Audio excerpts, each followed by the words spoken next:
Hey everyone, how are you doing? I'm Farida, and today we're going to take you through the process of creating an account on Pelcro. It's a super easy and quick process that can be done in minutes, so without further ado, let's get started. The first thing you should do is head over to pelcro.com. For the sake of this tutorial, we're going to use staging.pelcro.com, which is an exact copy of the Pelcro website and operates the same way. Once on the website, you'll find a lot of useful information, including blogs, videos, and of course, our clients that we are proudly serving. But what you really want to focus on is the Start 14-Day Free Trial button.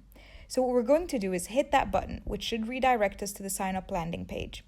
Then we begin by filling out your email, password, and of course, the domain of the company you're setting up for. You automatically get started.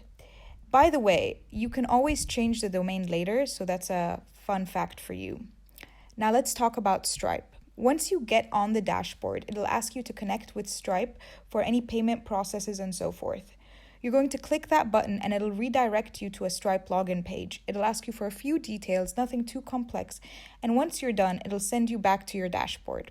However, for the sake of this tutorial, we're going to skip this form.